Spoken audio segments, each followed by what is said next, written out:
우리 동네 작은 가게로 향하는 발걸음이 우리 부산의 경제를 키워가는 한 걸음입니다. 부산 방송광고 발전 협의회.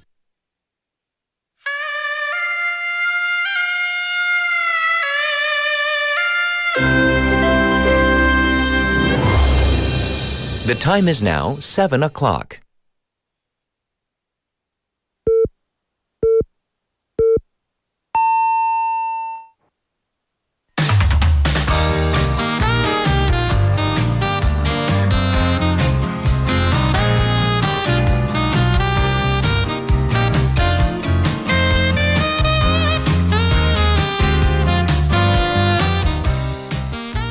One of the biggest stories to break late last week into the weekend was this U.S. immigration raid at the construction site of a battery plant in Georgia. The scenes that unfolded were shocking to say the least, in which more than 300 Korean nationals were in restraints. They were handcuffed and shackled, being led to transportation vehicles by the U.S. Immigration and Customs Enforcement, known as ICE.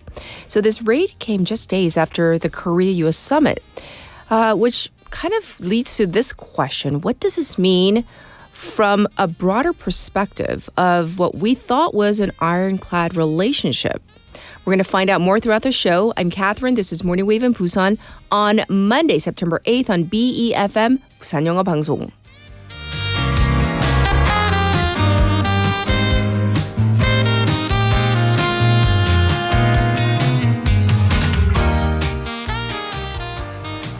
Good morning, Wavers. I hope you had a restful weekend. We are ready to kick off the week together. We have much to cover, and we will be covering this story that I just spoke about, the Hyundai Motor Group LG Energy Solution joint venture battery plant, the raid in Georgia. It's going to be covered in top stories and in the first of two special interviews scheduled for later on.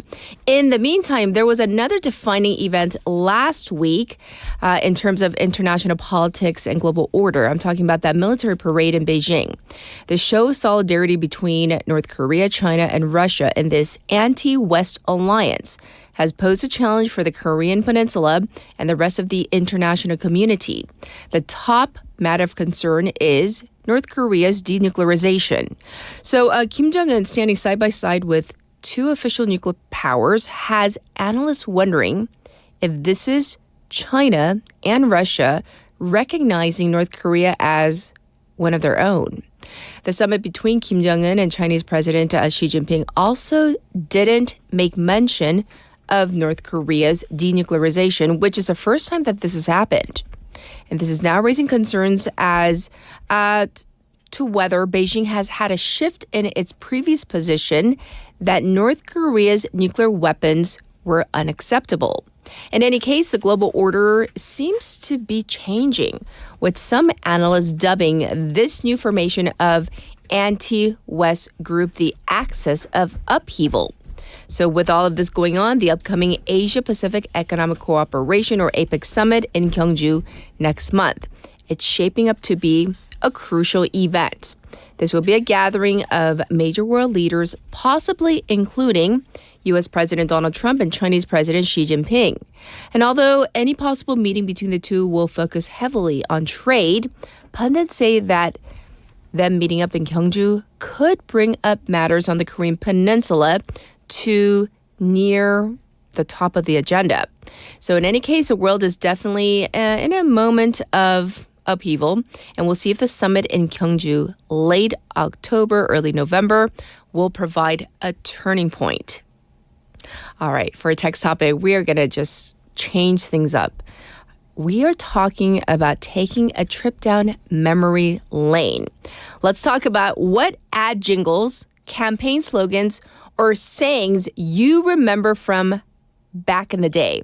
자, 내 추억 속의 표어, 캠페인, 슬로건, CF 노래 등 추억 여행 해볼 건데요. I'm so curious as to what you remember, your favorite commercials, jingles, etc. So send your responses in to BEFM's live stream live chat on YouTube.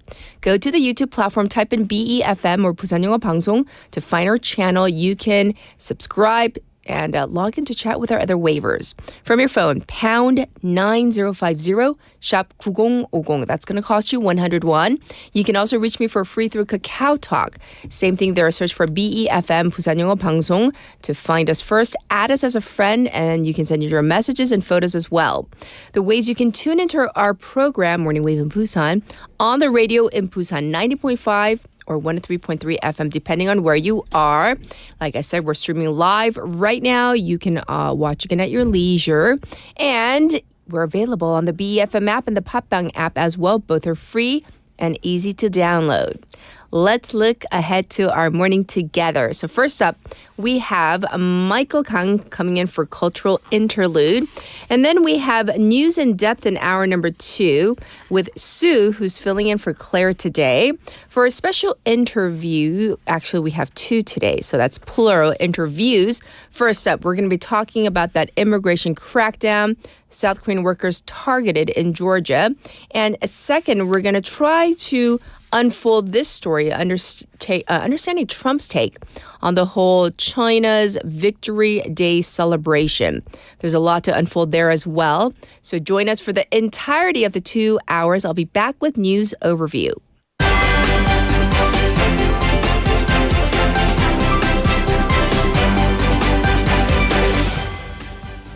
It's time for news overview. First up, we have South Korean workers detained in Georgia to be released.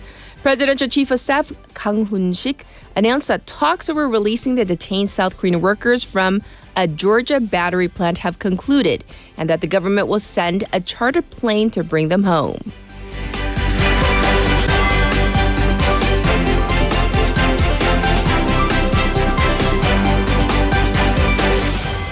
Government finalizes organizational reform proposal.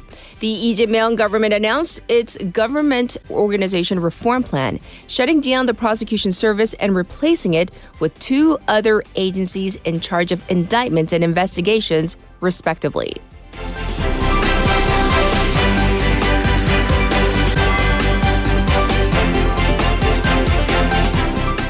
Government to expand housing supply in capital area. The government announced that it will break ground on 270,000 new homes in the capital area per year to ease the housing shortage, with the ultimate goal of adding 1.35 million homes by 2030.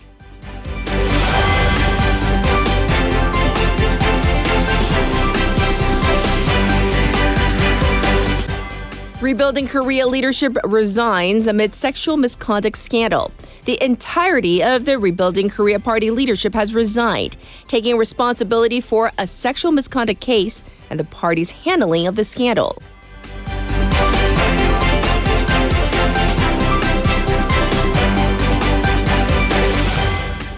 Japanese Prime Minister resigns. Japan's Prime Minister Shigeru Ishiba has announced he is stepping down following a historic defeat in July's parliamentary election. This was News Overview.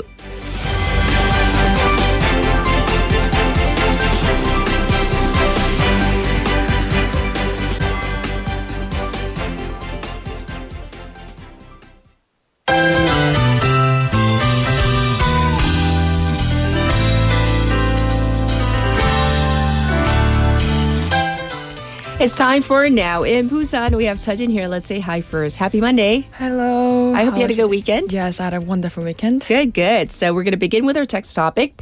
Any ad jingles or particular song slogans that you really remember? The one thing that come to my mind first is something about teeth. So the CF teeth. Ah. And then it was something like 임튼튼 이가 탄탄. It was something like this. And like I remember Yes. I just wake up right away when I listen to this song. Is there a particular reason? I don't know. It's so addicted. So I was sleeping and my mother is watching the television, and then I would just straight wake up and then play the song together. Ah, interesting. So to do with teeth. Well, thank you for letting us know what comes to mind. We're going to get into our local news. First, I hear something is finally changing at the Garakyo Gate in Busan. This is after what? More than 30 years, right? Yes. The toll for the second line of Namhae Expressway will be free for the first time in 32 years. When I said Namhae Expressway, it's between the Seobusan Interchange, IC, and the Garakyo Gate. It has been demanded by the Busan city residents, civic groups, and politicians. Yes, yes. So it's been a long wait. When does it actually start? It will be from June next year. The city is implementing toll support for this section during weekday commuting hours, and any vehicle registered in Busan qualifies. If you pass through between 6 to 9 in the morning or 5 to 8 in the evening, the toll is practically free. Yes. Because Korea Expressway cooperation will cover 20 to 50% depending on the type of vehicle, and Busan City will support the rest. I see. So are there any restrictions to this? Yep, some limit. It only applies to one round trip per vehicle during weekday rush hours and only to high-pass users.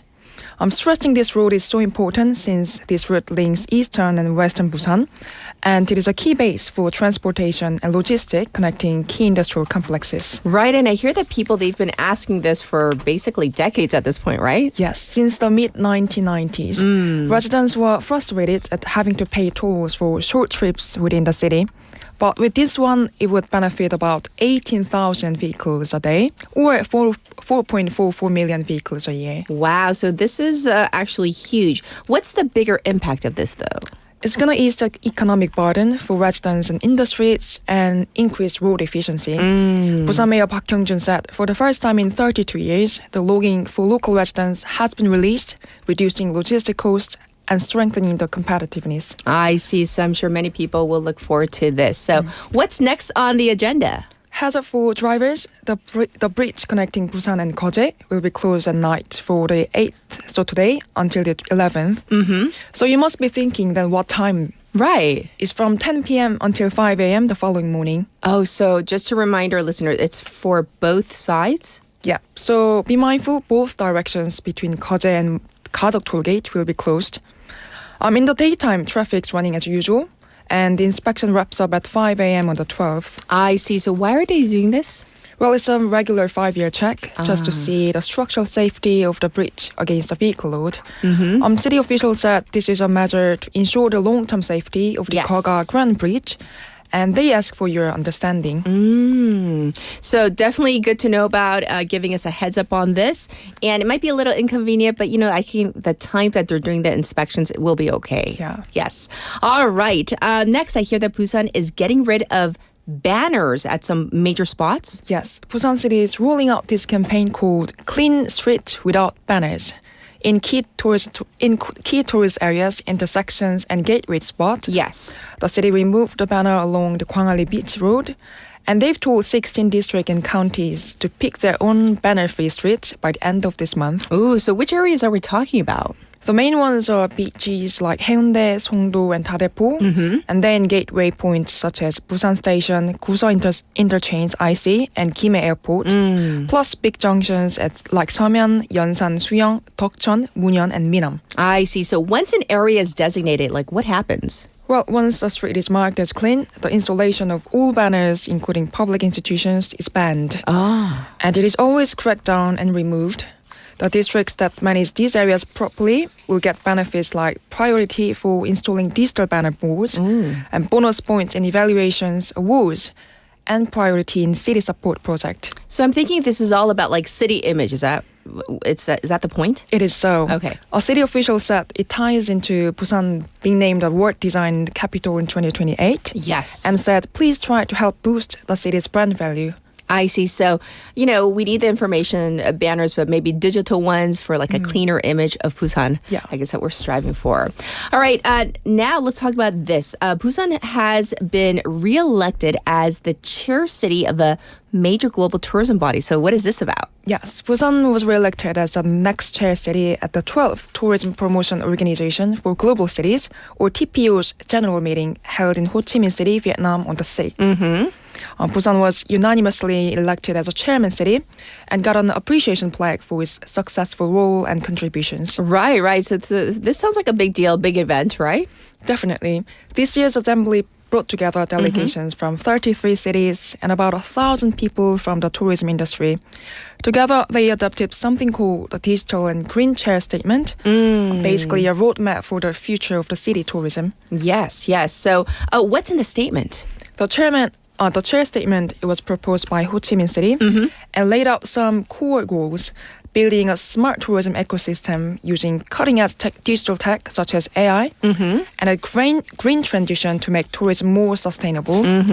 Member cities also reaffirm their commitment to innovation and international cooperation and promise to develop and apply green tech to create an eco-friendly tourism system for future generations. Right. And who else is sharing leadership with Busan? Gimhae in South Korea and Kota Kinabalu in Malaysia were chosen as co-chair cities. Sure. Together with Busan, they will lead the assembly and executive committee for the next 2 years. And where will the next meetings be held? The 13th General Assembly will be hosted in Gimhae, while the 11th Forum will take place in Ulsan. I see. So once again, Busan remaining a leader in terms of tourism promotion organization and as one of the member cities. All right. I hear that there is something happening at 광안리 Beach this month. Yes, from 18th to 23rd, the 2025 광안리 Beach Book Fair is taking place right by the shore. Ooh, so we're talking a book fair like literally by the sea. So who's taking part? More than 70 teams, including publishers from Busan, Seoul, Gyeonggi, and Jeonbuk, local bookstores, and writers. The fair is divided into 3 themed spaces. Yes. Visitors can expect book market with books and goods, and a book playground with talks, performances, and hands-on programs. And they also got this beach book lounge. Then there you can see a book exhibition themed on books and the sea, as well as recommended books by participating teams.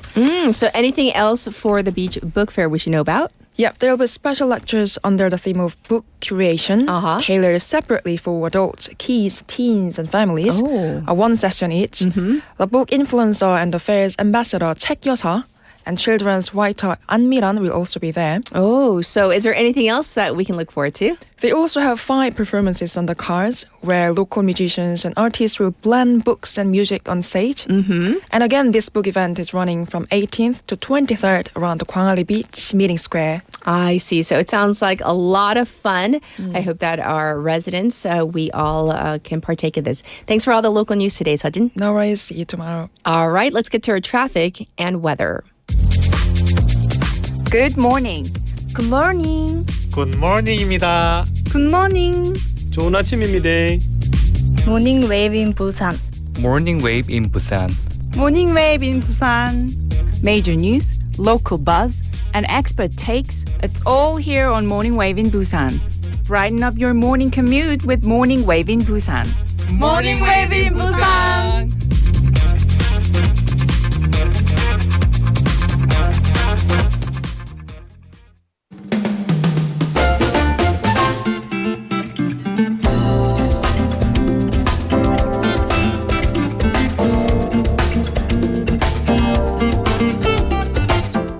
It's now 7:17. This is your traffic report. First up, let's talk about a cargo truck that is broken down on Gwamundaero from the Gaya overpass to Baegang Tunnel right at the end of the overpass. Next up, there's an accident on Ulsukdo-daero from Changpyeong Underpass to Kamcheon Underpass. Right past the Changpyeong Underpass, there's an accident involving a car and a cargo truck. Next, there's a congestion on Manduk-daero from Sukdung to Deokjeon intersection, and again from Manduk intersection to the Namhae Expressway Deokjeon ramp. It's backed up on the Dongso overpass from Hwangryong ramp to the old Kaegum tollgate. Currently, it's 25 degrees Celsius under sunny skies here in Busan. It's going to go up to 30 today. Busan City is still under a special heat wave report, Bogyum-tukbo. There is a chance of light rain later tonight. So if you're going to be out and about all day into the evening, maybe take a small umbrella with you. Across the nation, cloudy across the southern regions, with light rain in Jeolla and Gyeongnam regions, expanding to Gyeongbuk by the afternoon. This was your traffic and weather.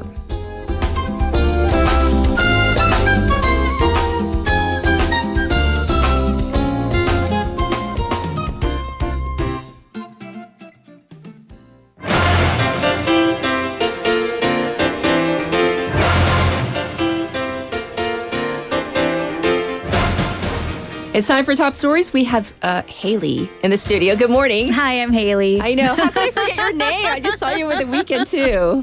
Oh my goodness. Yes, Haley. So, jingle. commercial? I love and hate it when classical music is used in jingles and they add words to it. And then you go to like a fancy concert and you hear it and you're just singing along. Like, Give us an example. Like, da da da da da da da da da. That one. Everyone knows. And it's Haydn. And I think I was at a concert like a while ago and I'm just like, I'm like, oh no. It's just ruined. Yes, I have an ad that I remember, and this is going to date me, but it's okay. It's from the States. I think I can say it because I don't think that they might. Yeah. Anyways, you might have heard or seen the ad saying, "Where's the beef?" Oh yeah. Yeah, that one was so addictive because like there was I think there was like a grandma in the back of the car, if I'm not mistaken. I think so. Yeah, and then like they would be driving kind of wildly and she would be repeating that phrase. I hope I remember it correctly and I'm not combining two ads together. Right. But that one really like stood out to me because I thought it was hilarious. And then think about these jingles or lines, like once they're in your head, they're there for like the next at least 12 to 14 hours. And that means whoever thought of that ad should get a raise. Yes, you should definitely, get promoted because it stayed with you, right? All right. We're going to dive into our top stories. And the top story at the moment is this U.S. immigration authorities raid on this Hyundai-LG battery firm in Georgia last week. Right. So this was at the top of the headlines all throughout the weekend. So the U.S. Immigration and Customs Enforcement, abbreviated as ICE agents, the Homeland Security Investigations and Drug Enforcement Agency, the DEA, and local police conducted a massive immigration raid at the Hyundai Motor Group and LG Energy Solution, LG엔솔 battery plant in Bryan County, Georgia.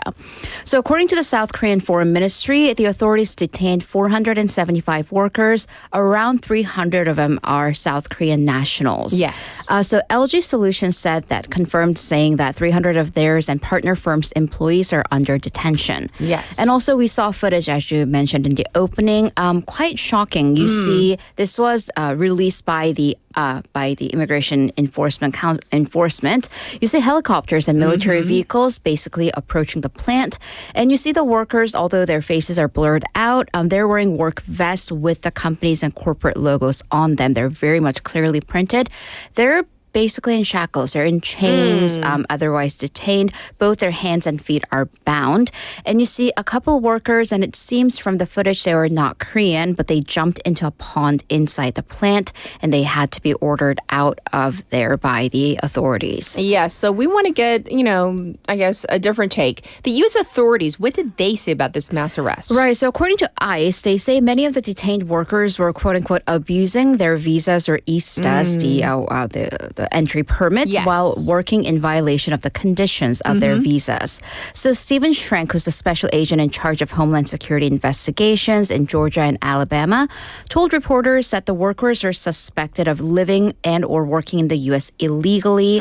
And some that were detained allegedly entered the U.S. illegally. However, others are also accused of overstaying their visas or violating the visa waivers by working. So this sweep was apparently conducted by as part of a months-long investigation into allegations of unlawful employment practices and other alleged federal crimes. Right, and then another fold in this story, a local Georgian politician claims she called in the report. Right. So this is a Republican candidate for Georgia's 12th congressional district, Tori Branham, who claims that she called in the raid. Okay. So Branham says that Hyundai's quote-unquote mega site, which opened back in March, and at the time it was hailed as a major economic development for the Georgian governor, who's also Republican, but that it's been the subject of rumors for months that undocumented immigrants were working there. And she also said this plant, which received a lot of tax breaks for investing in the U.S., has hired barely any Americans or has not hired any Americans and has not therefore contributed to the local economy, which she said was the reason for her alleged call to the immigration authorities. Interesting. Well, what about the South Korean government? What is its stance on this matter? Right. So as soon as the story broke, the foreign ministry voiced its concerns and regrets. Its spokesperson held a press briefing. This was Friday, Korea time, and said that economic activities of our companies investing in the U.S. and the rights and and interests of our nationals must not be unfairly violated. And it's been a busy weekend with Foreign Minister Cho Hyun convening a meeting on Saturday, and he formed a protection measure headquarters for Korean nationals living abroad with himself at the helm. The Foreign Ministry again expressed its regrets and concerns to the acting U.S. ambassador in South Korea. And also going to Washington, D.C., the Korean embassy there, reports locally say that the embassy has had its lights on all throughout the weekend with marathon meetings and officials there making contacts across the U.S. State Department and the Homeland Security Department. Yes. Coming back to South Korea, as you briefly mentioned, the presidential chief of staff, Kang Won-sik, announced that talks on releasing these detained workers, the talks have concluded, and he credited prompt response by the relevant agencies, business groups, and corporations involved.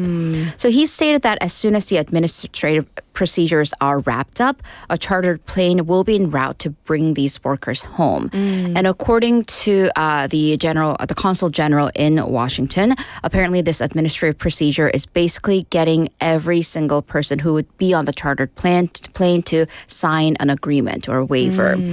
So Kang said that the government will also looking over and improving the current visa system for those on business trips to the U.S. for relevant projects. Yes, indeed. All right. So just to remind you, we have a special interview on this very topic coming up at the top of hour number 2, so stay tuned for that.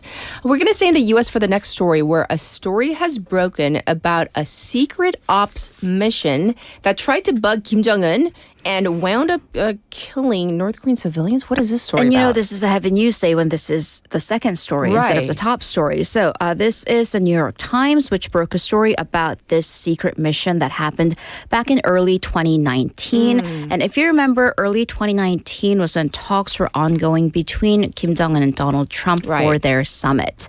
So this report cited dozens of U.S. officials, current and former, who knew about this classified mission involving SEAL Team 6. And SEAL Team 6 is the very team that killed Osama bin Laden. So a top group there. So the mission back then was to land in North Korea, plant a bug or an electronic listening device to let the U.S. intercept communications from Kim Jong-un that could provide them with valuable intelligence ahead of this summit. Right. And of course, this was extremely risky. If it had gone wrong, it could have consequences could have ranged just from ruining that upcoming summit all the way to potentially even a hostage crisis. So the report says that the operation was so risky and high stakes that it required the president's direct approval. Wow. So what actually happened on the ground? Right. So the SEAL team reached a deserted shore in North Korea, but apparently at the time, a North Korean boat appeared seemingly out of nowhere. The SEALs feared that they had been spotted and opened fire, allegedly, again, according to the report, killing everyone on the boat. And the boat was a civilian fishing boat with about 2 to 3 North Korean nationals on board, there to collect shellfish. And the SEALs, therefore, because of this, they retreated without planting the device. So the Trump administration did not notify key members of Congress who oversee intelligence operations before or after the mission. And this lack of notification, according to the report, may have been in violation of the law. But during an event at the White House, coming back to the weekend, President Donald Trump said when he was asked about it that he doesn't know anything about it, that while he can look into it, again, this is the first time he's heard of it. But going back to the report, the national security reporter for the New York Times says, again, the president has to have directly signed off on such an operation. I see. Well, that is very interesting to hear about years later. Now, we're going to bring in domestic. We're going to talk about the state of drug busts here in South Korea this year. Right. So the amount of drugs busted across the country in smuggling attempts, that has escalated significantly. So this is data from the Korea Customs Service released by People Power Party lawmaker Lee In-sun. For the first 7 months of the year, from January to July, customs authorities across the country found 2,736 kilograms worth of drugs across their offices and checkpoints nationwide. Wow. So collectively, these drugs would have worth 1.92 trillion won. 1 trillion 92 billion won, so 1.092 trillion won. Wow. So the amount in terms of just the weight of the drugs, that is already 3.5 times away from all of last year. Keep in mind that's only from the first 7 months of the year. In terms of the money, the monetary amount, 12.6 times from all of last year's. And the sheer number of busts, the crackdowns, is at 737. That's almost at the total of 862 from all of last year. Right. So by regional offices, Seoul's headquarters found the most, 37 kilograms in all of last year, but that figures up to 1,695 kilo in the first 7 months of the year. Wow. That math is 46 times. However, the monetary amount was even greater, from 1.8 billion last year to 845.3 billion. So that's 470 times. Busan City also seeing 650 kilograms of drugs found this year, totaling 214.5 billion won. Breaking this down by the types of drugs, cocaine was the biggest product, accounting for almost 84% of the total. So the authorities analyzed that this was due to countries in Central and South America producing more cocaine. So this is kind of a supply issue. Also, Busan Newport has overall seen an increase in all of its total cargo. Okay. And also with the U.S. and European countries cracking down on their border checkpoints, it seems that international drug cartels have kind of found another route, now targeting East Asia as a new route. And they've started to make a large-scale smuggling attempts via this shipping route. Not a good trend indeed. No. I mean, those are huge increases. I mean, it seems that a lot of drugs are not coming into South Korea, but then again, you never know, but it seems that the shipping route is now being used as a new route. Right, and the fact that this is just from the cases caught. Right, so, that's true. All right, for our final story, it's an international one. We're going to go to Gaza City, where Israel is showing signs of early steps of taking over the city. Right, so on Saturday local time, the Israeli Defense Forces, IDF's Arabic language spokesperson, wrote on social media urging Palestinians in Gaza City to evacuate and relocate to the northern region to leave for Al-Mawasi, humanitarian zone in the southern city of Khan Yunis. So Israel also dropped leaflets repeating calls for Palestinians to relocate. So this spokesperson said that the IDF is conducting operations in Gaza City and that the Palestinians will be able to get medical care, water, and food in the humanitarian zone. Yes. However, according to the United Nations, they say that the tent camps in Al-Mawasi, they're overcrowded and unsafe, and that the southern hospitals are overwhelmed. And adding to this, 5 children were killed while waiting in line to get water in Al-Mawasi, and witnesses say that they were struck by Israeli drones. And again, this is supposed to be a humanitarian safe zone. Yes, so tell us more about the set operations. Right, so Israeli Prime Minister Benjamin Netanyahu earlier announced Israel's intention to seize all of the Gaza Strip after indirect talks with Hamas fell through over a ceasefire and hostage exchange. Yes. So therefore, the IDF has been expanding its operations in Gaza City. So recently, they destroyed actually 2 major high-rise towers. For the second one, its Defense Minister Israel Katz posted a video of the building collapsing. And the day before, the IDF destroyed the first tower, Mushtaha, where Palestinians are said to be taking shelter. So according to the United Nations, it estimates nearly 1 million people still remain in Gaza City, and there a famine has been declared as of last month, and the UN has warned of an imminent disaster if the assault proceeds. I see. Well, thanks for giving us a status report on that story, plus all the late breaking news, and of course, we'll check in with you in hour number 2. Thank you, Haley. See you in a bit. Well, we are due for our first song break. We're going to take a little breather. This is 청춘 만화 by 이무진.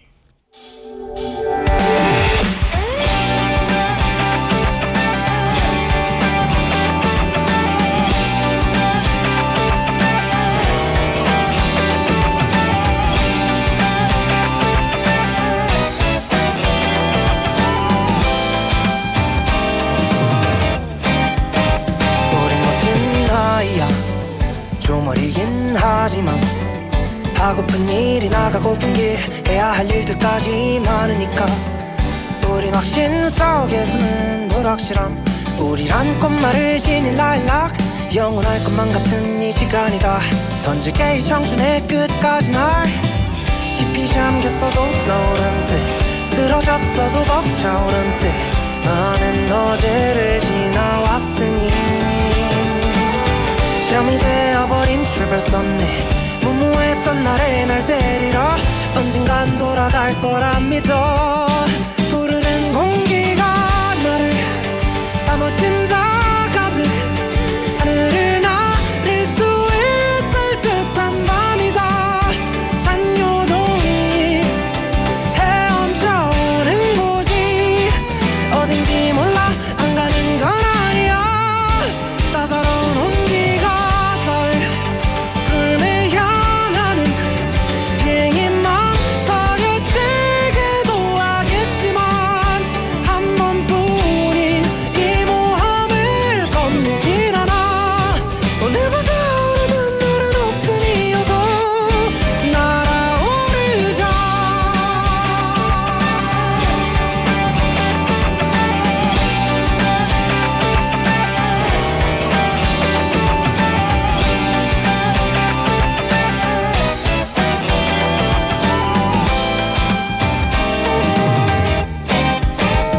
우린 멋진 나이지만 아직 어린 아이라 빠르게 밀려오는 여정이 두렵게만 느껴질 때가 있다 오늘은 지나쳐가는 유람일까 혹은 기나긴 꿈이 약인가 답을 찾는 건 어렵기만 하지만 따라야지 그게 청춘이라니까 누군 위에 누군 저기 아래 또 누군 다른 길로 떠났네 점점 혼잔 게 외롭긴 해도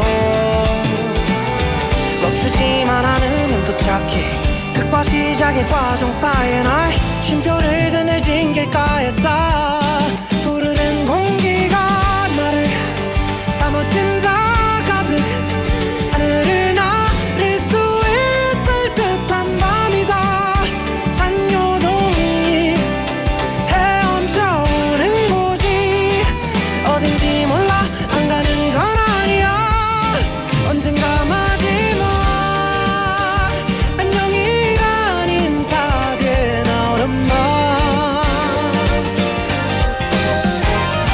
시간을 흘러서 이건 명장면이 될 거야 조금은 씁쓸하겠지만 사도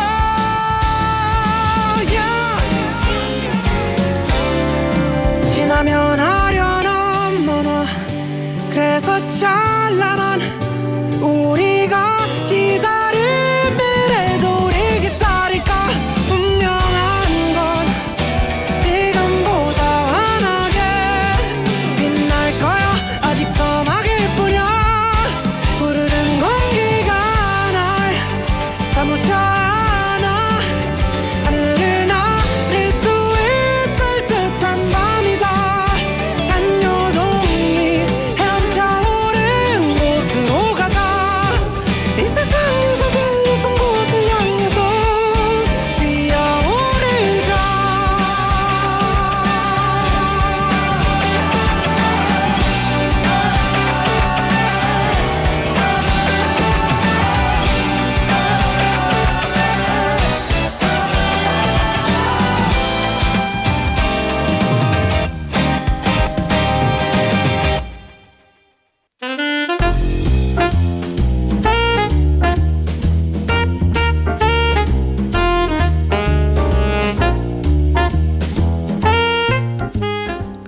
It is time for Cultural Interlude. Guess who's here? Michael Gang is here. Hello. Good morning. How was your weekend? It was good.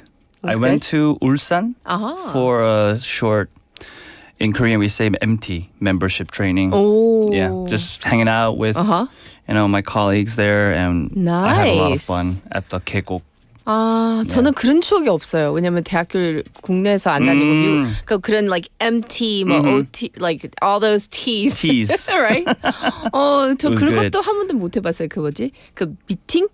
Ah, 그것도 못 해보고. yeah, that's a whole different topic, but very, very, Yes, I missed fun out. times we had. Well, our text topic today, we're talking about ad jingles, campaign slogans, or sayings. And I was telling you off air, I wasn't here in Korea during this ad, but I hear it was highly popular. 그 가수 이름이 뭐죠? 조성모인가요? 조성모 맞습니다. 그래서 무슨 매실 무슨 열풍을 일으켰다는. 네, 근데 do you remember how it goes? Yeah, this. Okay, I mean, cute. even thinking about it gives me the cringe. But like here it goes. Okay, it here made it goes. 조성모 popular, I think. So what did? 널 깨물어주고 싶어. That's it. I mean, 진짜?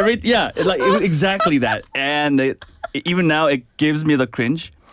But yeah. 손발. Yeah, we cannot forget that ad. Yeah. No, the reason I've never seen this ad air, but I've seen like shows talking about this ad. And I'm like, is that like ad-wise, it was a success because everybody knows it. Everybody cannot cannot forget it. It's unforgettable. Yeah. So I guess they succeeded. They did. Whether it was cringe or not. 15 years, since the ad first came out, I still remember it word by word. 고수님 아침부터 점점점. And then souvenirs. They remember 초땡 매실. So they 초땡 remember. 매실, yeah. Yes, they do remember. So, any ads that stand out in your mind? I remember this jingle from another app about like gums that they were selling. So it's I think you remember this. Maybe you recognize this. Like 주시 프레시 민트 스피아 민트 오 땡땡껌 우리들은 역시 땡땡껌. So you got to fill in the 땡땡, right? 땡땡. Yeah. But we all know what gum it is. It's everybody but Kat. Yeah. I'm trying to. It's too popular. My mind's like working. I think every 20 minutes, it came on. Yeah, it would come up, and I could not. I mean, same with 조성모's, but like I cannot forget it. Oh, unforgettable. Unforgettable. Yes. Oh, people are writing the name of it. Mm-hmm. Kind of goes with their local baseball team. Oh, that's a good hint. Okay. Yeah. Well, 다들 아침부터 뭐 잠이 확 깬다 하고 다들 크크크가 많네요 오늘. 죄송합니다. 왜일까요?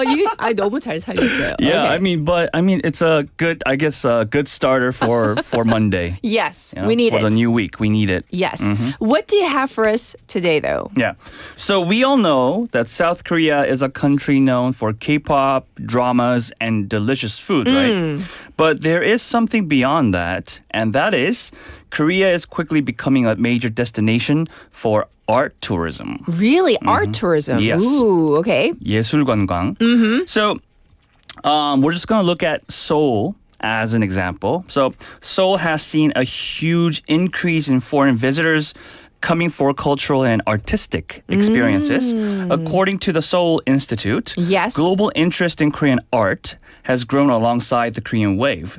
So in 2023, ticket sales for foreign tourists showed that concerts accounted for 75%, and musicals for 13%. What's fascinating is that non-verbal performances, and that is shows without language barriers, are especially popular. Yes. And that's why you find dedicated theaters for these in areas like Myeongdong, Hongdae, and Gwanghwamun. So, for example, we all know what Nanta is. Yes. Nanta is a very, very famous non-verbal performance taking place in Jongno, Seoul, and that's one of them.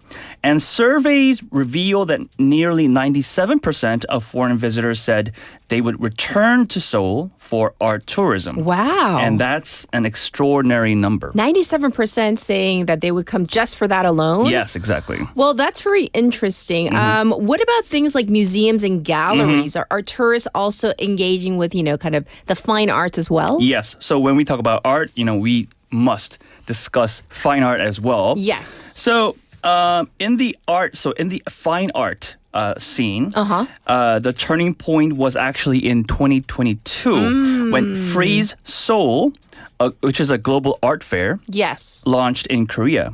So it attracted about 70,000 visitors and generated around 6.5 trillion won in art sales. Then in 2024, the Korea International Art Fair drew over 82,000 visitors in just 5 days. So as a result, Korea's domestic art market hit over 1 trillion won in sales. That's pretty amazing. That is a big number. Yes. What's equally important is satisfaction.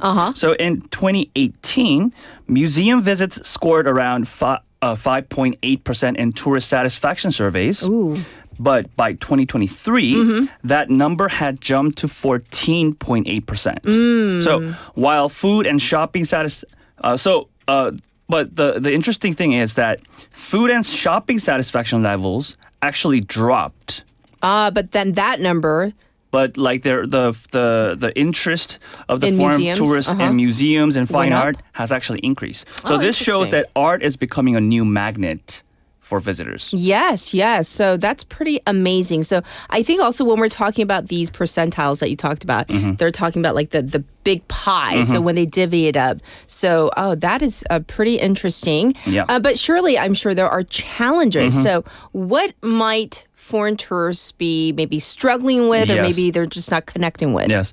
I think this is something that many of us feel as we, tour around the country. Okay. So there are significant gaps. So many tourists say it's hard to find clear information. I think this is the key word, right? Yes. Clear information. Like whether a show has subtitles or what kind of performance it is, we don't there is a lack of access to what it really is. Okay, information. Information, exactly. So at Incheon Airport, for example, brochures that they provide might simply list titles without actually explaining the language level or cultural context. Oh, this is important. Something important that you point out. Yeah, so you would run into one of those brochures that we have these programs, but all the only information that's available to you in the brochure is the titles.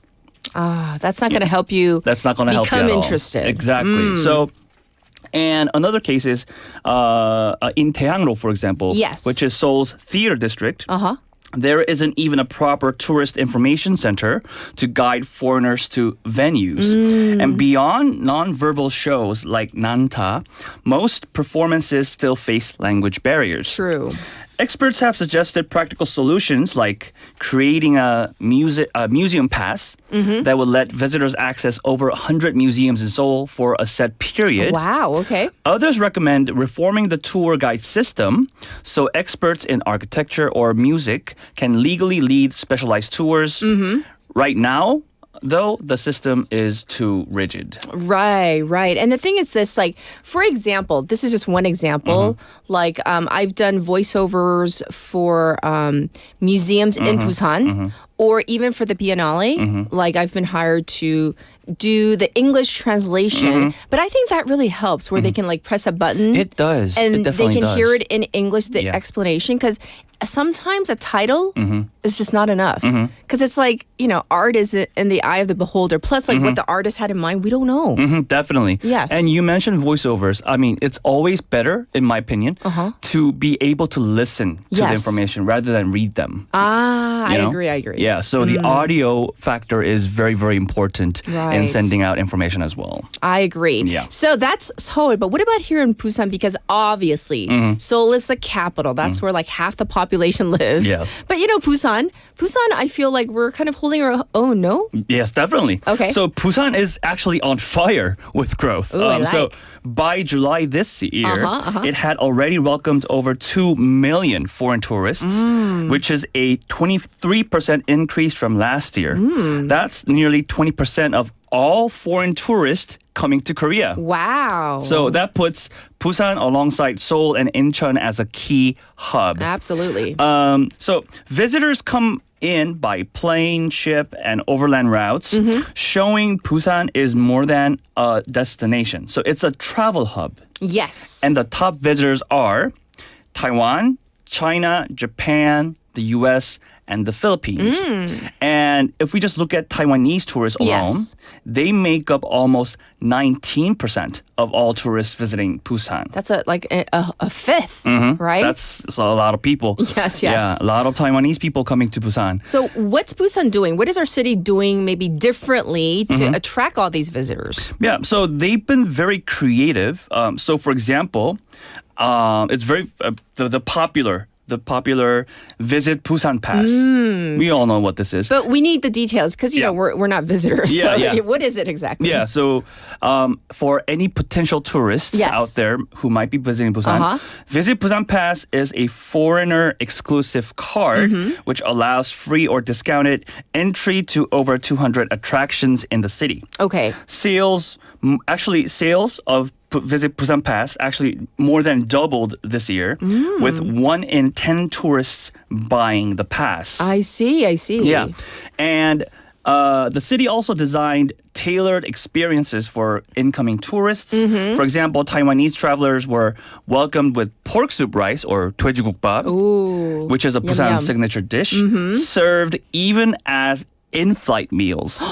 Like an intro to Busan. Yeah. So the tour starts already en route, you know, to Busan. They're Like so smart. Yeah, That's on the smart. plane. Yeah, you yeah. know? So that's pretty creative. What else? And there's programs like temple trekking, which combines hiking with Buddhist temple stays, or the night festa, blending performances with city night views. And global events, we cannot forget this, like the Busan International Boat Show, the Rock Festival. Oh, that's coming up. Yeah, and of course, the Busan International Film Festival. Which is huge. The result is tourists now don't just pass through Busan.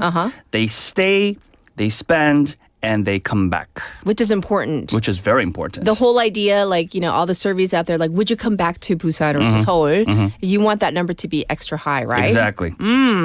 So I hear that you personally worked on a cultural project here in Busan. Yeah, so as I mentioned just now, with the increasing number of tourists coming to Busan, there are more needs for local tourist programs. And I just wanted to share a short case study of what I did to contribute to this phenomenon, right? Okay. So last year, I helped design a program called the Original Downtown Music Walk, 원도심 음악 산책. It explored Busan's history as the center of Korean popular music during the refugee era of the Korean War, and through the 1960s and 1980s. I love the idea. It's like history. It's like the best, I guess, like the epoch bell. Yes. The bell epoch, for example, of Korean music, so to speak, Korean folk music to be specific. Tourists walk through landmarks like Yeongdo Bridge with its monument to singer Hyunin, the 40 Steps, symbolic of refugee struggles, and the famous Gwangbokdong music listening rooms. We even partnered with a DJ from the legendary Mua listening room, bringing the retro music experience to life. Wow. So what made it special was that the program was designed for foreign visitors with live translation, bilingual guidebooks, and music performances. So it wasn't just sightseeing, it was actually a chance for the tourists to experience the living history of Busan City. What an amazing, amazing program. And thank you for sharing that very personal touch with our listeners.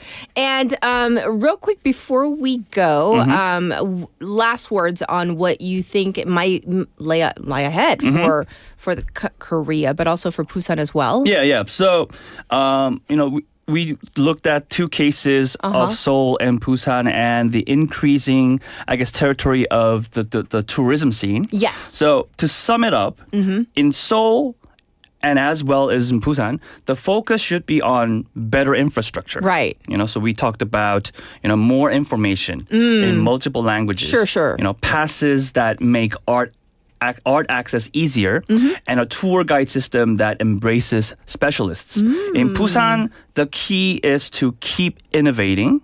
The Visit Busan Pass and cultural programs are excellent starts, but they should definitely expand beyond the city center so visitors also discover hidden gems in the original downtown and surrounding areas. So together, Seoul and Busan can make Korea not just a K-pop capital, but a true global hub for cultural tourism. From your mouth to the ears of whoever's listening to make all that come true. That's what we can hope for together. So thank you for this fascinating journey. And of course, we'll check in with you next week. So, thank you. Thank you. 감사합니다. 네. 우리 PD님이 자꾸 해달라고 하는데. 이거 진짜 할까요? 네. 한 번 더 할까요? 네. Okay, we got the mic ready. Okay, here we go. 갑니다. 다시 한번. 네. 자, 여러분, 월요일 잘 이겨내시고 널 깨물어주고 싶어. We're going to end it on that note. And thank you for playing along. We do appreciate it. Speaking of Mission Men, here it is. 다짐 by 조성모. Enjoy. We'll be back at 8.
and the world's only UN memorial cemetery. Stroll along the coast and explore the largest mountain fortress in Korea. As well as all this, there are so many tourist attractions, beautiful exhibitions, vibrant culture, convenient facilities, and delicious foods unique to Busan. With all the beauty and charm of the amazing city of Busan, you'll find yourself right at home in this ever-changing tourism paradise. So stay with us a while. Busan, your #1 tourist destination. Your home, away from home. This campaign is brought to you by BEFM, Busan 영어방송.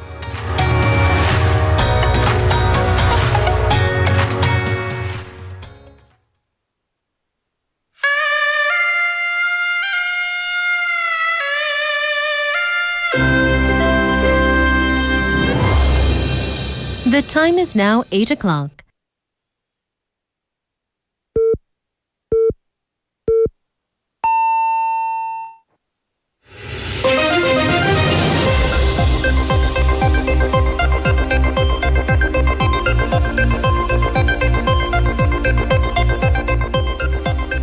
It's now 8 o'clock. Welcome back. This is hour number 2 of Morning Wave in Busan. We begin with Spotlight News. South Korean workers detained in Georgia to be released. Presidential Chief of Staff Kang Hoon-sik announced that talks over releasing the detained South Korean workers from a Georgia battery plant have concluded, and that the government will send a chartered plane to bring them home. The South Korean Consul General in Washington, D.C. told reporters that the detained South Koreans will board the plane as early as Wednesday local time after some administrative procedures. The U.S. authorities conducted one of its largest raids on a battery plant owned by Hyundai Motors and LG Energy Solutions in Georgia last week, detaining 475 people, including some 300 South Korean nationals.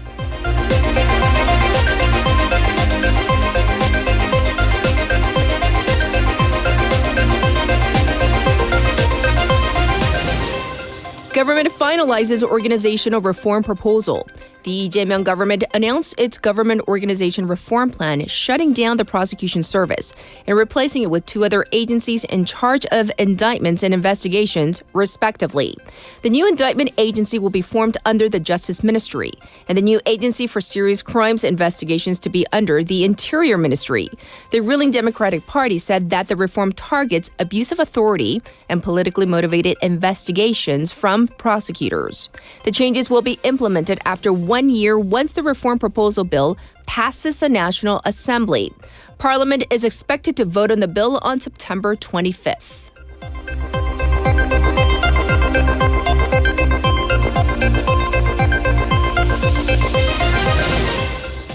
Government to expand housing supply in capital area. The government announced that it will break ground on 270,000 new homes in the capital area per year to ease the housing shortage, with the ultimate goal of adding 1.35 million homes by the year 2030. The government will expedite the process by having the Land and Housing Corporation, or LH, directly execute the project and actively utilizing old facilities and unused land. It will continue its mortgage restrictions on high-demand areas and taking measures to increase transparency in real estate transactions and tax evasion.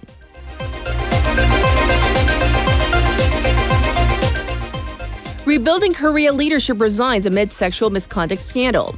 The entirety of the Rebuilding Korea Party leadership has resigned, taking responsibility for a sexual misconduct case and the party's handling of the scandal.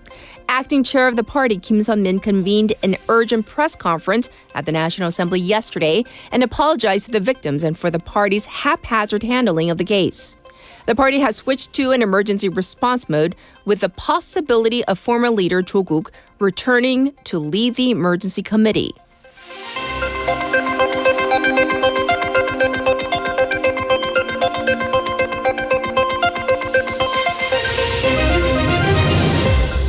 Japanese Prime Minister resigns. Japan's Prime Minister Shigeru Ishiba has announced he is stepping down following a historic defeat in July's parliamentary election. Ishiba's resignation comes less than a year into his position, as right-wing members of the party had demanded his resignation. The centrist prime minister said in a press conference yesterday that he had intended to step down, but thought it was his responsibility to settle the tariff negotiations with the U.S., which he described as a national crisis. The party will choose its new leader, who will become prime minister following a parliamentary vote. This was Spotlight News.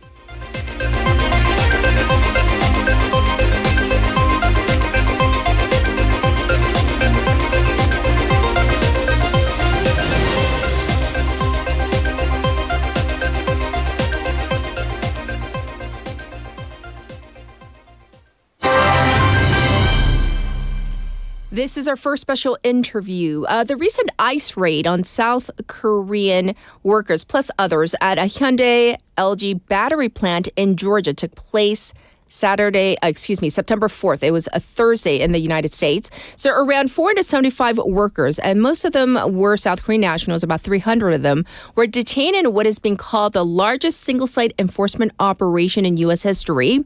And the South Korean government has confirmed that negotiations for the release of the detained workers have been concluded, and that a charter flight is being arranged for their imminent return.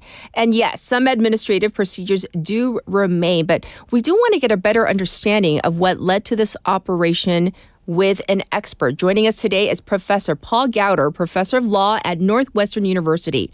Hi, thanks for joining us today. My pleasure.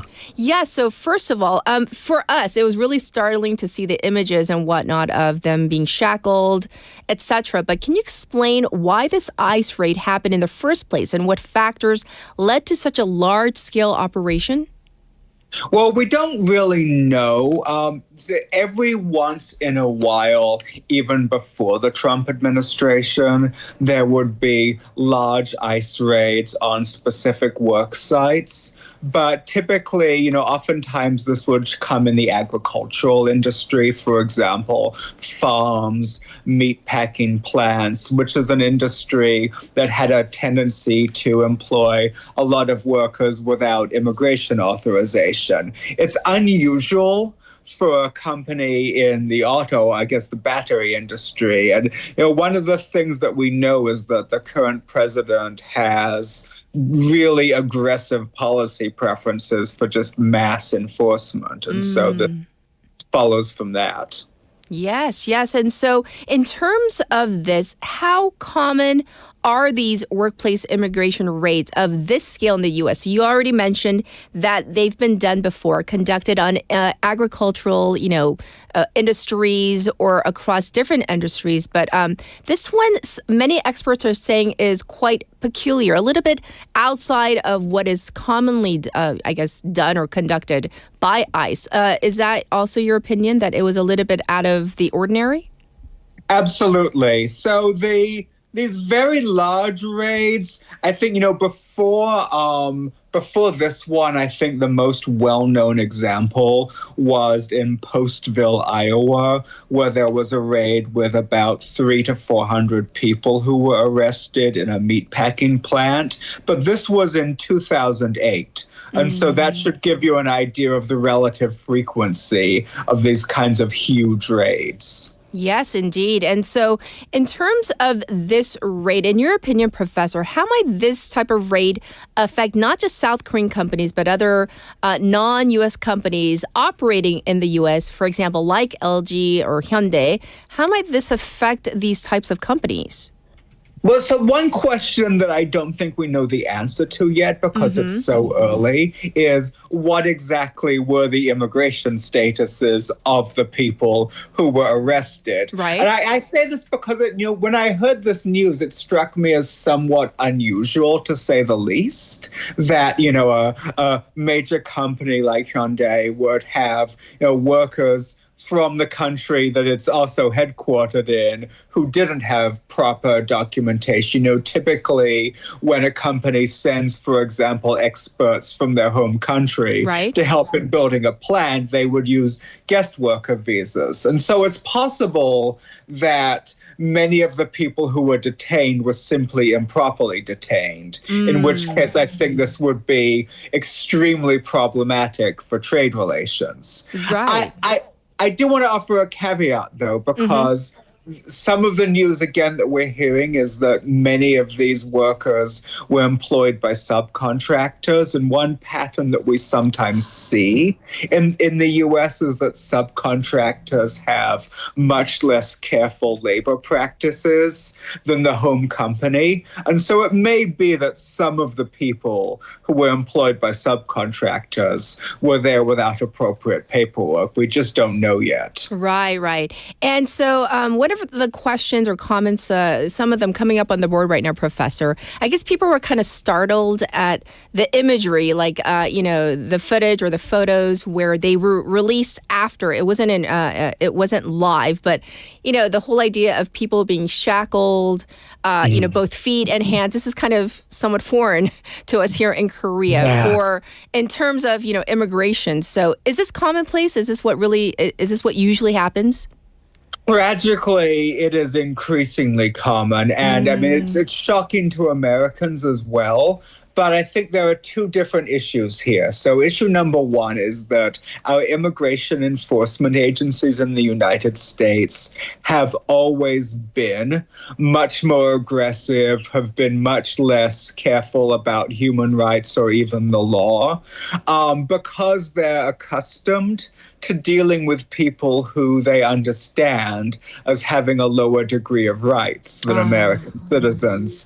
And when you combine that with the rhetoric and the policy goals of Mr. Trump and his so-called mass deportation plan, what we've been seeing, and we saw it, of course, most infamously in the people who were sent to El Salvador, is that the immigration agencies in the U.S. have just become increasingly cruel, increasingly violent, and increasingly willing to just grab people first and ask questions later. I see. And so as we do wrap up our conversation for today, Professor, because this is such a news story, what do you think this raid reveals about the current state? And you've already alluded to this a bit already, about the U.S. immigration enforcement and the policy priorities. Is this just one facet of the Trump administration's overall plan of mass deportations? Is this just a sign of more to come?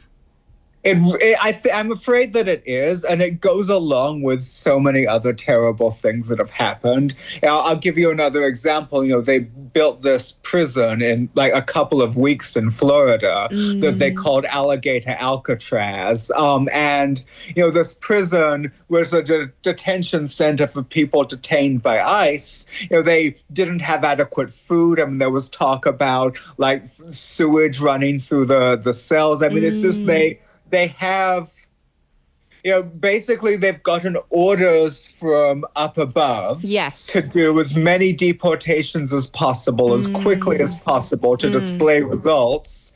And they're carrying it out in the most reckless and lawless way imaginable right now. Yes. Well, of course, this is such a hot big news story in Korea, but we do appreciate your time and your expertise on this issue. So thanks for talking with us today, Professor. We do appreciate it. My pleasure. This was Professor Paul Gowder from Northwestern, and I'll be back with our second special interview.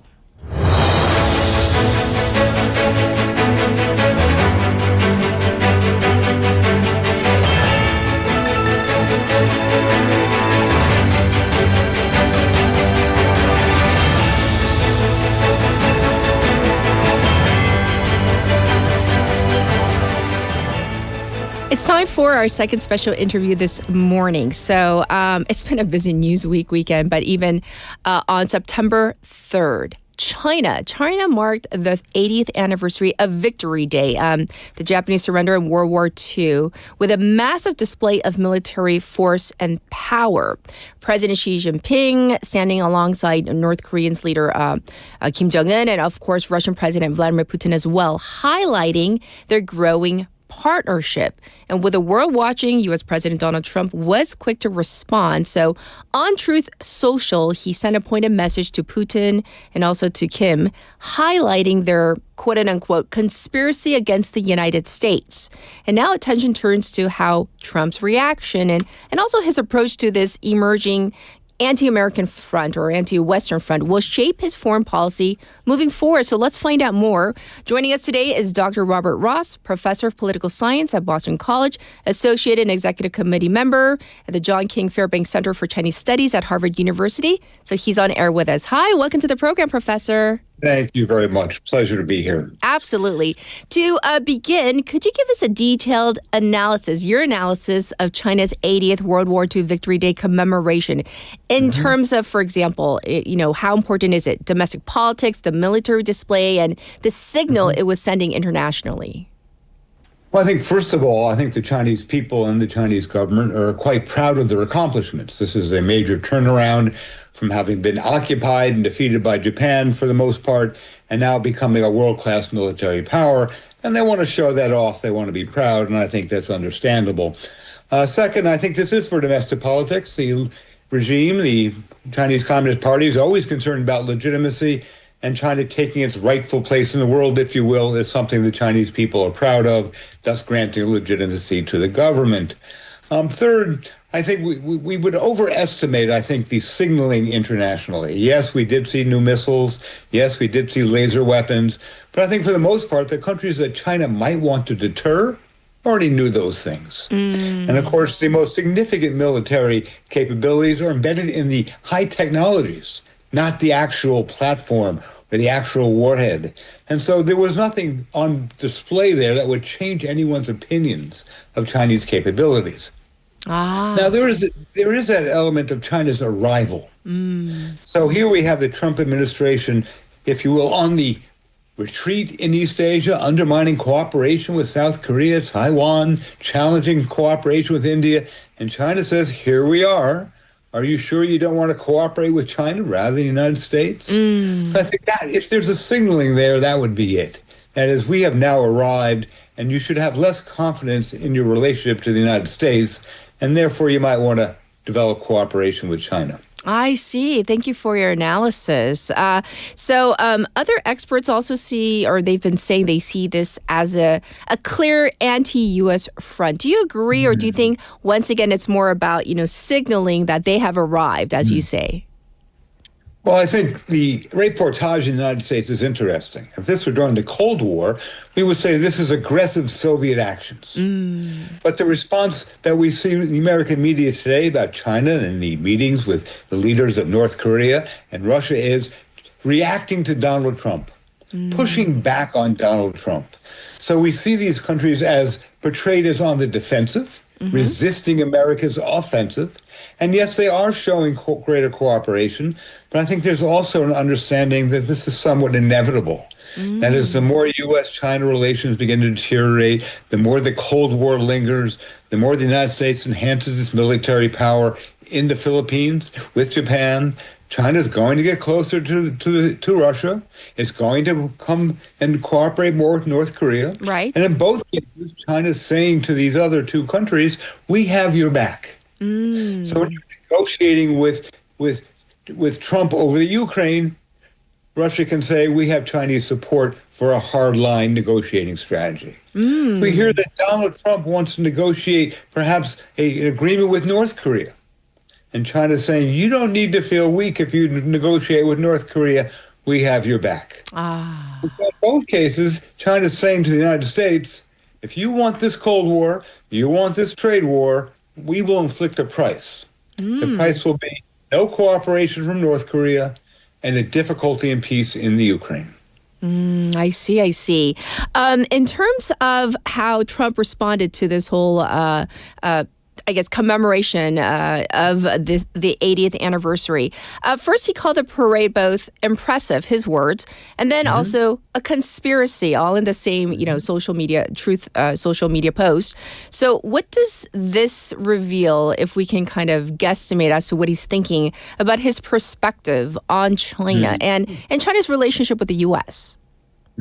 So the other thing he said was, we believe we have lost India to China. Yes.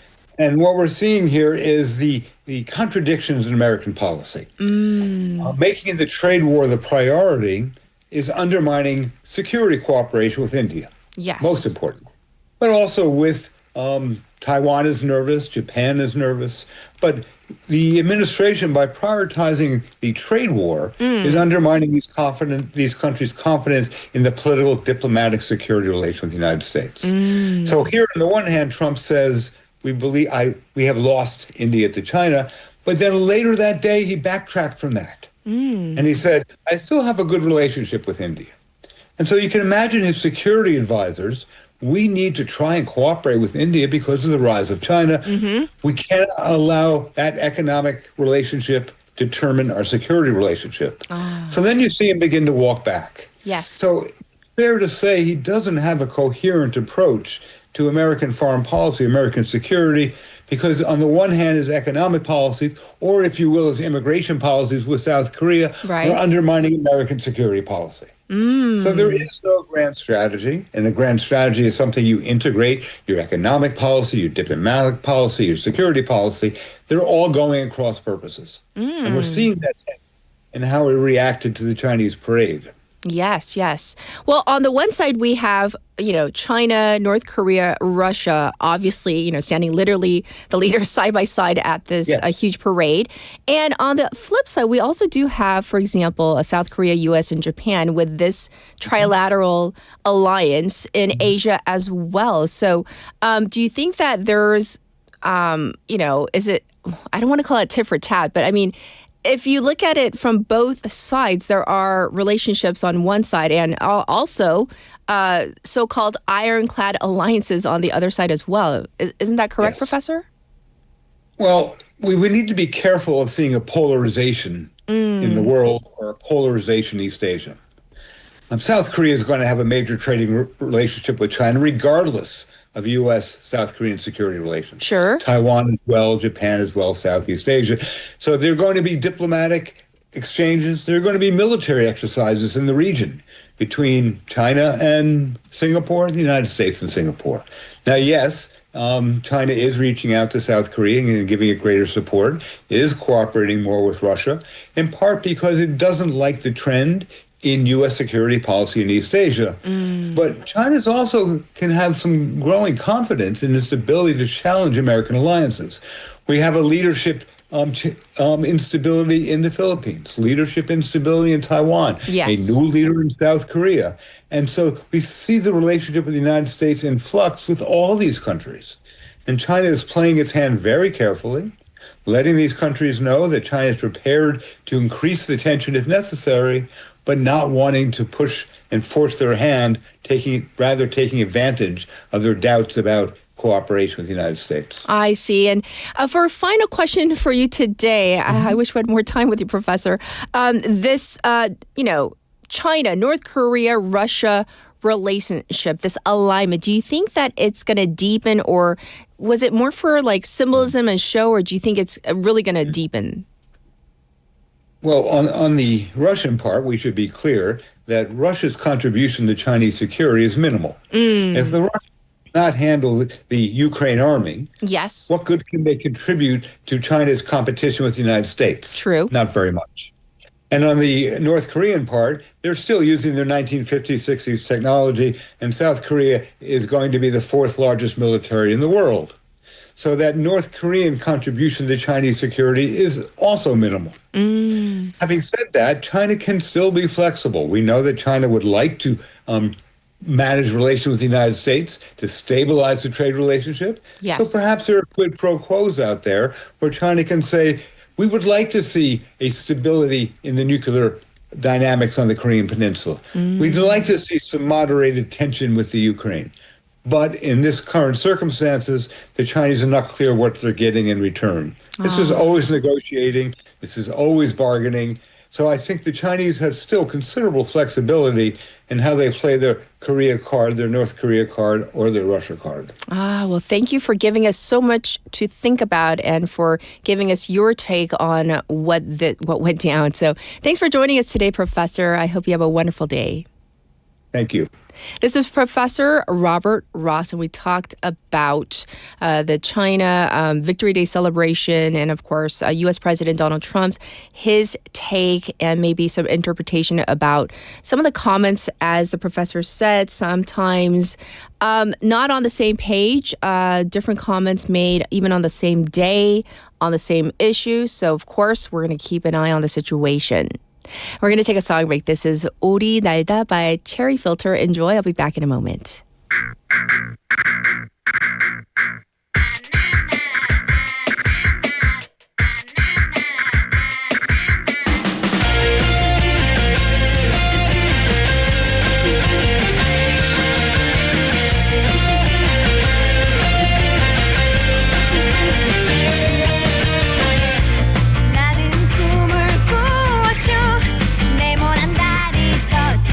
하늘 위로 올라가 나에게 말을 해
It's time for your updated traffic report. First up, there is a broken vehicle on Gwangnam-ro from the Suyeong-gu District Office to KBS 3-way intersection, right at the Suyeong-gucheong intersection. So it's causing backup. Please be aware of this.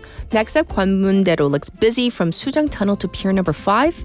It's congested on Chungnyeol-daero from Minam intersection to Mandak Tunnel number 2. And there's some backup on Jungwang-daero from Oncheon-gyo intersection to Sojangcheon intersection.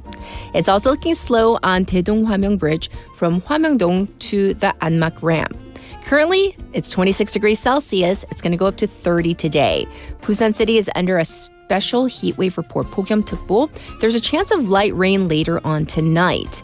Across the country, cloudy, especially in the southern regions, with light rain in Jeolla and Gyeongnam regions, expanding to Gyeongbuk by the afternoon.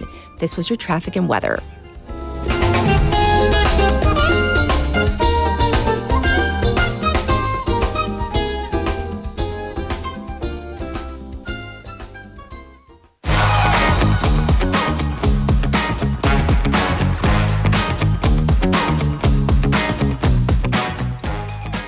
It's time for Waga. Haley's back in the studio. Hello again. Yes. So this first story, we're going to talk about an attempted kidnapping case in Seoul that has been under a lot of public scrutiny lately. Right. So a bizarre turn of events to this attempted kidnapping case, plus poor police response initially. So the public first came to know about this attempted kidnapping when a local elementary school in Seoul sent a notice to the parents in a letter saying that there was this attempted kidnapping near the school, and media reports picked up on it. However, at that time, the police said they looked into it and refuted it, saying that this is just a rumor. Yes, but this attempted kidnapping was very much real. Right. So the police launched an investigation upon a second report of a similar nature, after which they confirmed actually 3 attempted kidnappings took place around the school by the same suspects. So on Friday, Seoul Seodaemun police held a police briefing saying that they've put 3 suspects at that time under urgent arrest and had requested arrest warrants for 2 of them. Yes. Which, by the way, the court turned down. So the police are conducting an additional investigation and they are looking into filing for a second warrant. Yes. In any case, according to the police, all 3 suspects are men in their 20s. They apparently had late lunch together and were on their way home in a car. The suspects told the police that they drove up to a young boy and rolled down the windows and said, "Oh, you're very cute. We'll give you a ride home." At which point, the boy said basically no and walked away. But they claimed that they were only joking around. They thought it was funny that the boy got scared and a little jumpy. In any case, they claimed that this was spontaneous, this was not planned, and they actually had no intention of actually putting the boy in their car. But here's the thing, though. After this incident, which they found funny, they repeated this on 2 more occasions, minutes apart. So the police said that some of the suspects had prior criminal history, but they were not related to kidnapping or sexual crimes. I mean, regardless, a terrible story, right? Not funny. Not funny at all. The police also admitted to there having been lapses in their initial response. Right. So this is another facet of that story. So they explained that in the initial report, after they received the first report, they checked CCTV footage, but the the camera was far away from the site and they didn't really recognize what happened. It didn't register. Right. And also that the first boy had apparently identified the car as a white van, but the vehicle in question was actually a gray SUV. So it seems that the police were just kind of skimming the CCTV footage for a gray SUV and didn't really see the actual interaction happening. So the police admitted that they didn't look closely into the footage because they didn't see the vehicle and they didn't see any kids noticeably scared or running away. Parents, of course, they've expressed frustrations at what happened and also disbelief that this happened in broad daylight. And we also might think that. However, according to the National Police Agency, the number of crimes of kidnapping or abduction of minors, so this is 미성년자 약취 유인, that figure has actually doubled between 2020, where there were 158 cases, and last year, 316. Oh my goodness. So once again, not funny at all. And really, I hope that authorities take cases like this seriously. Right. All right, now we're going to talk about the drought in Gangneung, where a hotel is under scrutiny for selling its hotel packets. We need details. Right. So the actual story Sue will cover later on, but I do want to talk about this wobbly aspect. So a large hotel in Gangneung at the end of last month sold a package for their hotel, just a room and a swimming pool on a home shopping or an infomercial channel. So that, the air date, August 31st, was 2 days after the city held a meeting with representatives from its large-scale hotels that had 150 plus rooms. Yes. The city asked these hotels to restrict non-essential water usage, including swimming pools and saunas, and adjust their rates accordingly. So a lot of viewers and netizens have seen, they commented that the timing is inappropriate and unfortunate. And by the way, not only that, because Gangneung is seeing it's under restricted and limited water supply, water access could get cut off at any time. So from a consumer's perspective, to buy this hotel package when you might not be able to take a shower, that seems irresponsible, was what a lot of comments were saying. Yes. And other comments, they do understand that broadcasts are planned weeks, if not months in advance, especially for home shopping channels. They say that it seems inappropriate because any water that goes into the city right now is brought in from nationwide, from firefighters putting their effort into this. Yes. By the way, the package itself is available until the end of the year. And experts say that, it is very, very likely, and we certainly hope so, that the city will get rain. However, it's just the timing. Well, they say timing is everything. Bad timing. Now for a final Wagger story, the U.S. Department of Defense is getting a rebranding. Right, so they're getting a new name, not the Department of Defense anymore, but the Department of War. So in Korean, that would be from 국방부 to 전쟁부. Very stark.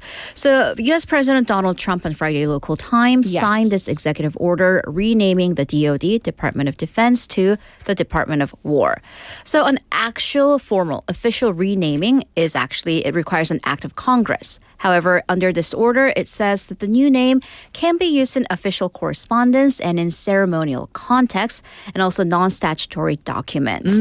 Also, Secretary of Defense Pete Hegseth can use the title Secretary of War. Okay. So the U.S., by the way, a little bit of history on its name because it is making a return. The U.S. Congress created the Department of War. It was called back then in 1789 after the Revolutionary War. Okay. However, after the Second World War, then President Harry Truman renamed it to the Department of Defense. Right. So do we know the reason why this change has been made to the Department of War? We do, because President Trump has said this on multiple occasions that the name Department of War seems much more appropriate given where the world is right now. And he has boasted the U.S. as having the strongest military in the world, the greatest equipment, and greatest manufacturers of said equipment. Yes. And he stated that because the U.S. won the First and Second World Wars and, quote, everything in between. However, he said that the country has decided to, again, quote, go woke in the meantime and change the name to defense. And he said just that name isn't strong enough. So hence, going back to the moniker Department of War, it seems. Yes, it is. Well, we're going to call it a wrap on all the Woggly news. So thank you for all the stories, Haley. We'll check in with you tomorrow. Have a great day. All right, and I'll be back with news in depth in just a moment. Good morning. Good morning. 굿모닝입니다. Good morning. 좋은 아침입니다. Morning wave in Busan. Morning wave in Busan. Morning wave in Busan.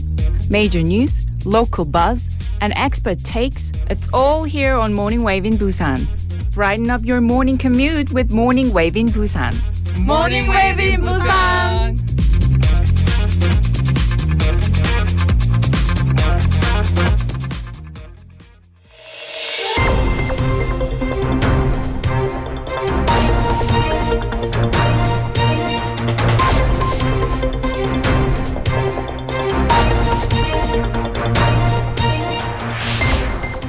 It is now time for News in Depth, and we have Sue coming in today as she's filling in for Claire this Monday morning. Good morning. Good morning. I hope you're doing well. Yes, I'm doing well. Thank you. Good. It's great to have you back on air with us. So I hear that the first story is all about the drought in Gangneung. So what's going on that front? So it's really severe. And as of today, the drought disaster declaration is marking 10th day. And the Obong Reservoir, which provides about 87% of Gangneung's drinking water, is down to just 12.4% of its normal capacity.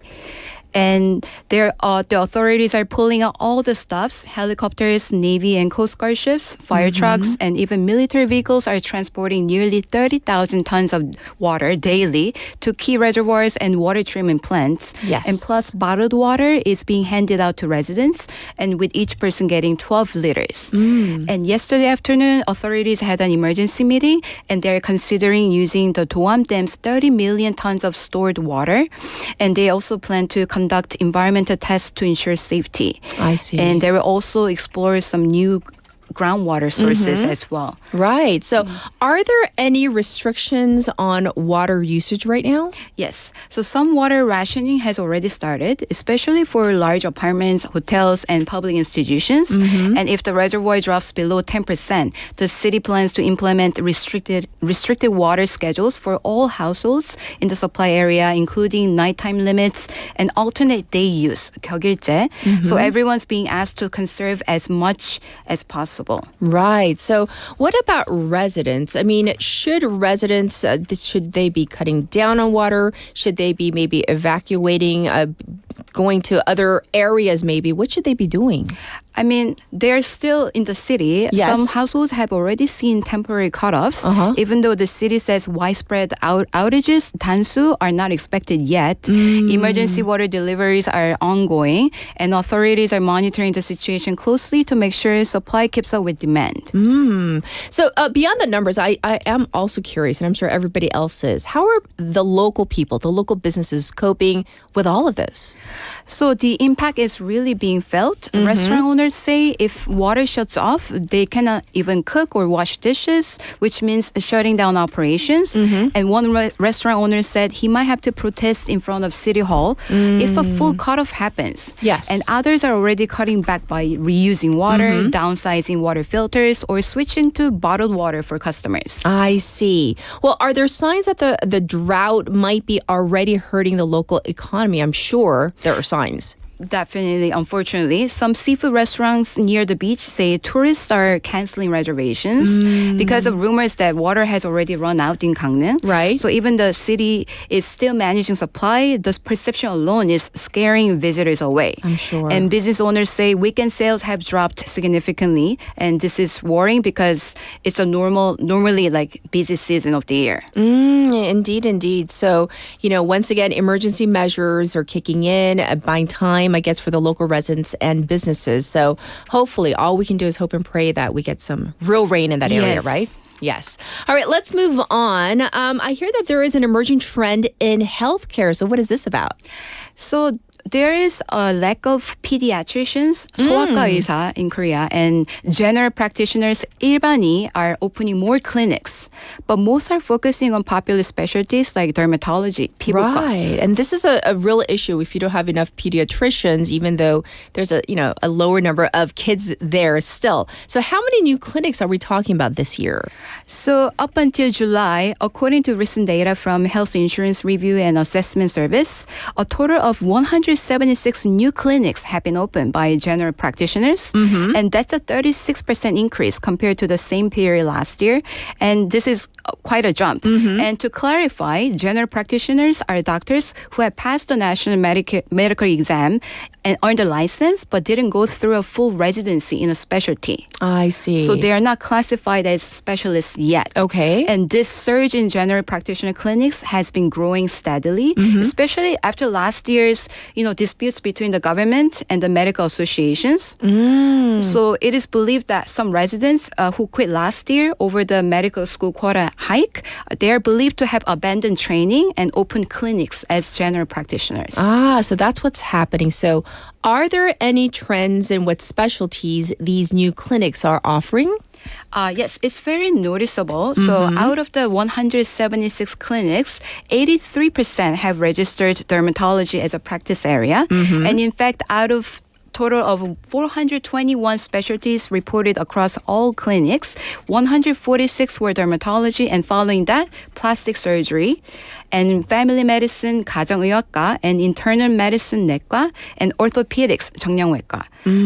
So clearly, dermatology is dominating. Yes. And this definitely mirrors the trend that we've seen in residents returning to popular specialties. So that takes us to our next question. Obviously, we want to know why the focus on dermatology? So mainly for practical reasons. Dermatology has a lot of non-insurance and high-paying procedures, like cosmetic treatments, and comparatively fewer legal risks, lower legal risk. So that makes it appealing not only to general practitioners, but also to specialists who might otherwise run clinics in their own fields. So essentially, many doctors are choosing financial stability and lower risk over less popular but essential specialties. And experts warn that this could deepen the gap between high-demand cosmetic areas and essential healthcare services like pediatrics or general internal medicine. I see. And now I need to know, where are these new clinics being opened? I think you have some ideas already. Might it be in Seoul? Maybe? Yes, that's right. So Yes. most are concentrated in Seoul metropolitan area. So around 72 clinics open in Seoul alone, and 39 in Gyeonggi and 12 in Incheon. And within Seoul, Gangnam, and Seocho districts accounted more than 20% of the total. So clearly both doctors and patients are drawn to urban and affluent areas, and there is like high demand for cosmetic and dermatology service.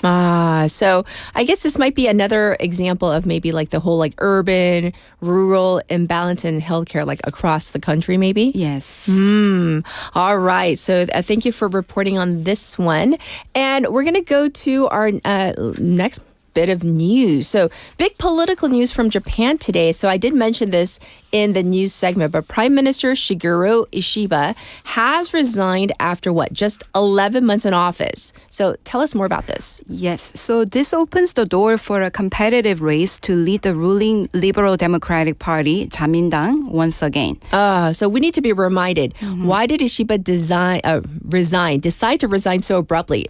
I mean, once again, less than a year into his prime ministership, right? So there are several factors. Okay. And first, Ishiba's resignation largely stems from a string of election defeats. Yes. After winning the LDP leadership last October, he quickly became prime minister, but his party lost the lower house election, 총선, immediately after, and then suffered major setbacks in the Tokyo Assembly and the upper house elections, 참의원 선거, this July. And also, despite his efforts to maintain power, the mounting pressure from within the party, like particularly from those opposing him, made it almost impossible to continue. And analysts say he ultimately stepped down to prevent further internal division and to allow a smooth transition to new leadership. So according to Gowder News and other outlets, Ishiba said he made the decision to yield the way to the next generation. Yes. And if I can add one more. Sure. Also, like timing after trade talks with the U.S. and this kind of played a factor as well. He said the conclusion of Japan-U.S. tariff negotiations was an appropriate moment to hand over power. Well, if you could explain the context of Ishiba being considered kind of an outsider, even within his own LDP? Yes.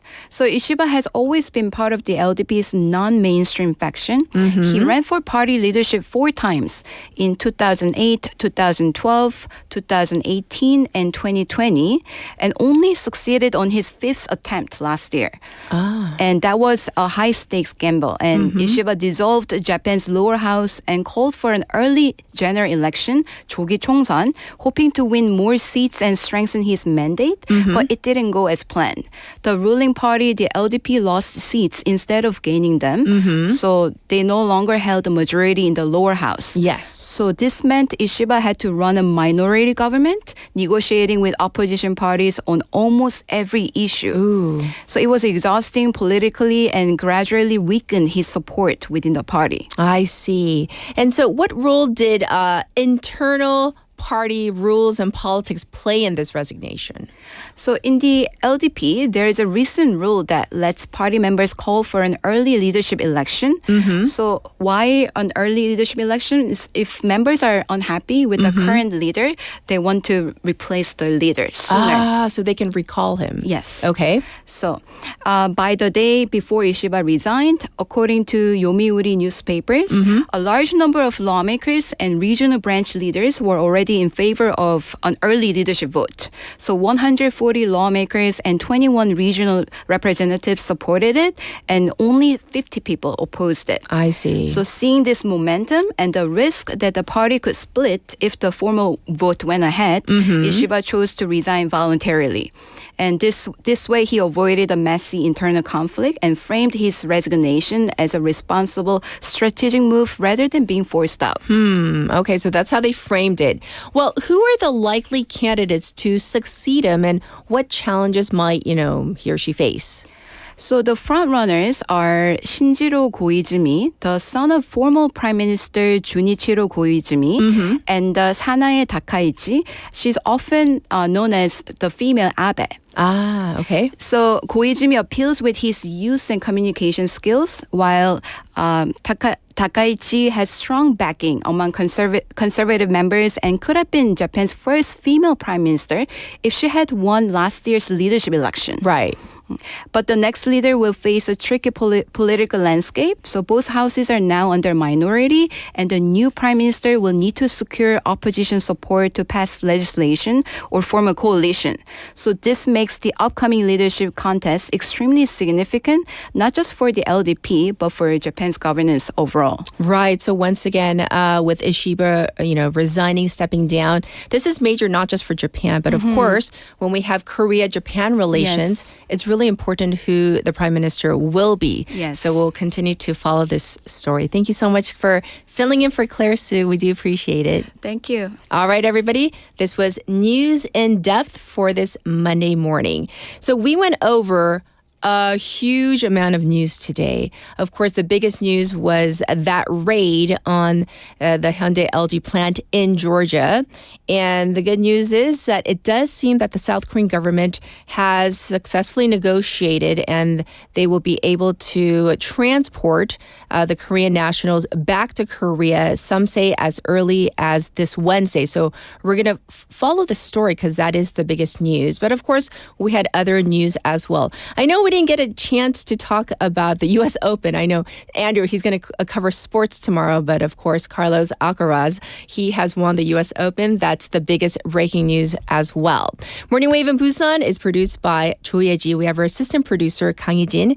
We have our writers, Haley Seo and Soo Kim. I'm your host, Catherine. I'll be back tomorrow.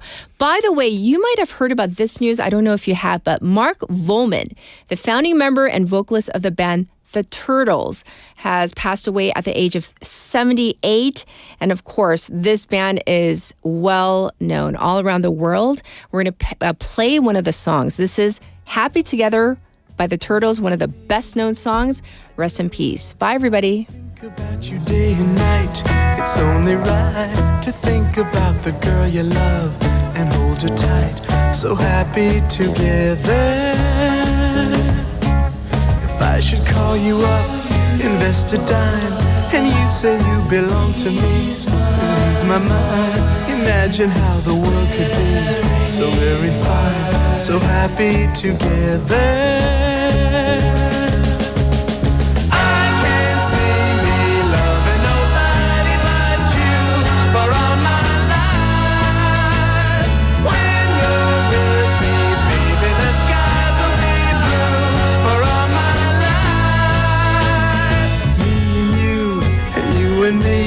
No matter how they toss the dice, it had to be.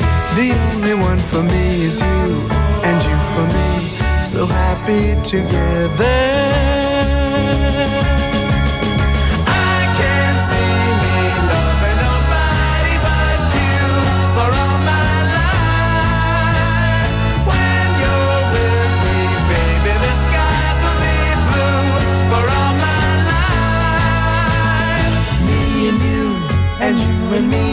No matter how they toss the dice, it had to be the only one for me is you, and you for me, so happy together.